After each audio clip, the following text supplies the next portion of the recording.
চলছে উচ্চ মাধ্যমিক পরীক্ষা।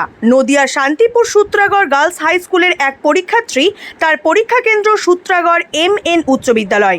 পরীক্ষা শুরু হওয়ার পরেই পেটে ব্যথা শুরু হয় তার। শান্তিপুর থানার পুলিশ প্রশাসন, বিদ্যালয় কর্তৃপক্ষের সহযোগিতায় তাকে ভর্তি করা হয় শান্তিপুর স্টেট জেনারেল হাসপাতালে। খবর দেওয়া হয় পরিবারকে।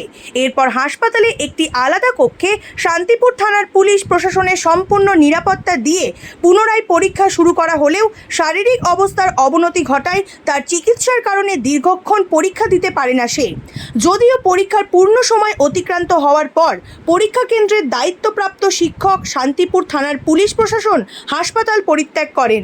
একই সাথে তার খাতা নিয়ে যান বিভাগীয় আধিকারিক। তবে হাসপাতাল সূত্রে জানা গেছে, ওই ছাত্রীর শারীরিক পরিস্থিতি স্বাভাবিক না হওয়ার কারণে এখনও ভর্তি থাকতে হবে তাকে। চলছে উচ্চ মাধ্যমিক পরীক্ষা। নদিয়ার শান্তিপুর সূত্রাগড় গার্লস হাই স্কুলের এক পরীক্ষার্থী তার পরীক্ষা কেন্দ্র সূত্রাগড় MN উচ্চ বিদ্যালয়। পরীক্ষা শুরু হওয়ার পরেই পেটে ব্যথা শুরু হয় তার।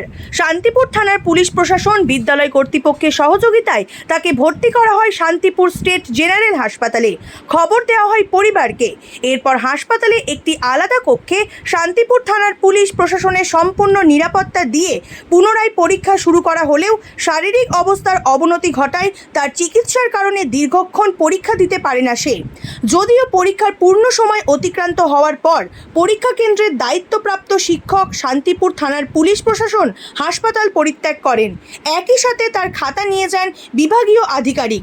তবে হাসপাতাল সূত্রে জানা গেছে, ওই ছাত্রীর শারীরিক পরিস্থিতি স্বাভাবিক না হওয়ার কারণে এখনও ভর্তি থাকতে হবে তাকে।